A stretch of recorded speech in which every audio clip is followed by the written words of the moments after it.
Security के चक्कर में लोगों से और ख़ास करके महिलाओं से उनके अंडरगारमेंट्स उतरवाने की इजाज़त है?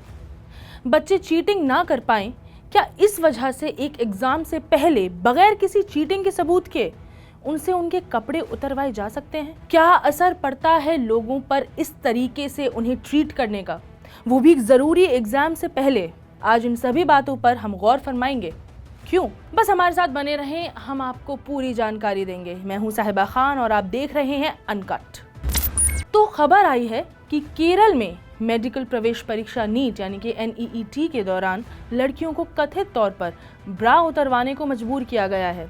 ये मामला अब सामने आया है जब एक लड़की के पिता ने थाने पहुंचकर इस पूरे घटनाक्रम की शिकायत की और FIR दर्ज कराई। बताया जा रहा है कि परीक्षा के लिए हॉल में प्रवेश से पहले सुरक्षा जांच में लड़की की ब्रा में लगे मेटल के हुक के कारण बीप हो रहा था, जिसके बाद उसे ब्रा उतारने को मजबूर किया। पूरा मामला आपको बताते हैं। कोलम जिले के NEET नीट केंद्र Marthoma institute of information technology में एक महिला सुरक्षा कर्मी ने जांच के दौरान लड़की से कहा था कि ब्रा के हुक के कारण उसे अपनी ब्रा हटा देनी चाहिए। लड़की के विरोध करने पर उसे ये भी कहा गया कि अगर उसने ब्रा नहीं हटाई तो उसे मेडिकल प्रवेश परीक्षा में बैठने की अनुमति ही नहीं देंगे। हैरान कर देने वाली बात तो ये है कि शिकायत के मुताबिक लड़की से ये कहा गया कि आपके लिए आपका भविष्य बड़ा है या इनरवेयर, इसे हटा दीजिए और हमारा समय बर्बाद ना कीजिए।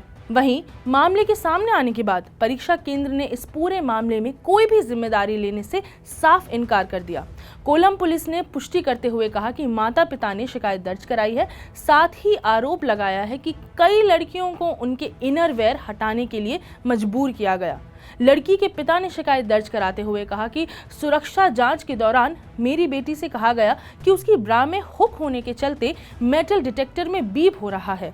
उन्होंने बताया कि 90% छात्राओं से उनके इनरवेयर उतरवाए गए, जिसके चलते परीक्षा देते समय छात्रा मानसिक रूप से परेशान थी। अब जानते हैं कि नेशनल टेस्टिंग एजेंसी ने इस पर क्या कहा है और क्या नीट के नियम इस तरीके से फ्रिस्किंग की इजाजत देते हैं। NTA ही वो अथॉरिटी है दोस्तों जो नीट परीक्षा की जिम्मेदारी लेती है। मामले के सामने आने के बाद अब केरल उच्च शिक्षा मंत्री R बिंदु ने कहा है कि हमने NTA और केंद्र को पत्र लिखकर इस तरह की कार्रवाई के प्रति अपनी अस्वीकृति व्यक्त की है। उन्हें अपने अधिकारियों द्वारा गलत व्याख्या से बचने के लिए अपने निर्देश ठीक से बनाने चाहिए। हमें यह सुनिश्चित करना है कि एक छात्र की मनोवैज्ञानिक स्थिति बाधित ना हो। वहीं इसके अलावा नेशनल टेस्टिंग एजेंसी यानी कि राष्ट्रीय परीक्षा एजेंसी ने भी मामले को लेकर ये कहा है कि नीट ड्रेस कोड ऐसी किसी भी एक्टिविटी की इजाज़त नहीं देता है और उन्होंने ये भी कहा है कि ऐसी कोई भी हरकत उनके लोगों ने छात्राओं के साथ नहीं की है और ना ही उस समय ऐसी कोई कंप्लेन आई थी। NTA के डायरेक्टर जनरल विनीत जोशी ने इंडियन एक्सप्रेस को ये बताया कि उनके कर्मचारियों को संवेदनशील तरीके से फ्रिस्किंग यानी कि तलाशी लेने की पूरी तरीके से अच्छी ट्रेनिंग दी गई है। वो ऐसा कर ही नहीं सकते।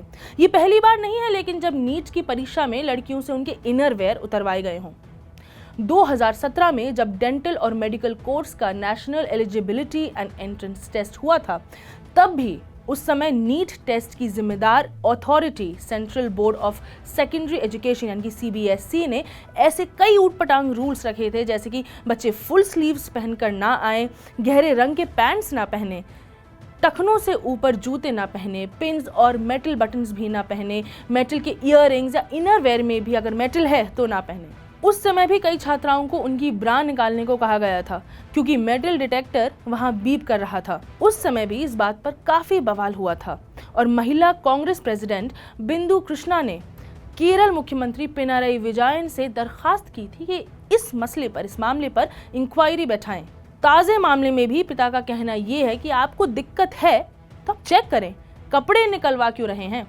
नीट में ऐसा रूल कहीं नहीं है। अब कई लोग कह रहे हैं कि इतनी भी क्या बड़ी बात हो गई, अगर शाहरुख खान और APJ अब्दुल कलाम के कपड़े हटवाए जा सकते हैं, उनके ऊपर सर्च किया जा सकता है, तो ये तो एग्ज़ाम देने वाले बच्चे ही हैं। मगर फ़र्क पड़ता है। एक बात होती है देश की सुरक्षा की और एक बात होती है एग्ज़ाम में चीटिंग की। उन बच्चों की मानसिक सेहत पर क्या असर पड़ता होगा जब एक ज़रूरी एग्ज़ाम से पहले बच्चों को इस तरीके से स्ट्रिप सर्च किया जाता है और कपड़े साइड में रख करके एग्जाम देने को कहा जाता है। किस मानसिक तनाव से वो बच्चे एग्जाम देते होंगे। कई लड़कियां अपने भाई और पिता के साथ एग्जाम देने आती हैं। उन लोगों के सामने लड़कियों के साथ इस तरीके से व्यवहार करना और लड़कियों का ये सब सुनना उनके कॉन्फिडेंस पर भी चोट कर सकता है।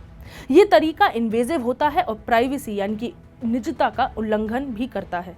लंबे समय से कई लोग इस पर रिसर्च भी करते आ रहे हैं। बच्चों और नौजवानों पर स्ट्रिप सर्च करने से उनके दिमाग पर पड़ने वाले असर पर भी बहुत लोगों ने काम किया है। Children Rights Litigation Committee of the American Bar Association Section of Litigation and the New York Civil Liberties Union के Preventing Strip Searches of Children and Youth, A Guide for Advocates नाम के एक रिसर्च पेपर के अनुसार इस तरीके की body search demeaning, dehumanizing, undignified, humiliating, terrifying, unpleasant, embarrassing, repulsive, signifying degradation and submission होती है। हिंदी में मैं आपको बताती हूँ कि ऐसी सर्च नीचा दिखाने वाली, अमानवीय, अशोभनीय, अपमानजनक, भयानक, अप्रिय, शर्मनाक, प्रतिकारक, गिरी हुई और आपकी अधीनता को दर्शाने वाली होती है। भारत में भी 2017 में जब ऐसी ही घटना सामने आई थी, तब भी कई सारे माता पिता और अभिभावकों यानी कि गार्डियंस ने ये कहा था कि उनकी बच्चियां एग्जाम देने तो बहुत कॉन्फिडेंस के साथ गईं, मगर जब वो वापस आई तो रोकर वापस आई। वो बोली कि हमसे मत पूछिए कि एग्जाम कैसा गया, हम नहीं बता पाएंगे।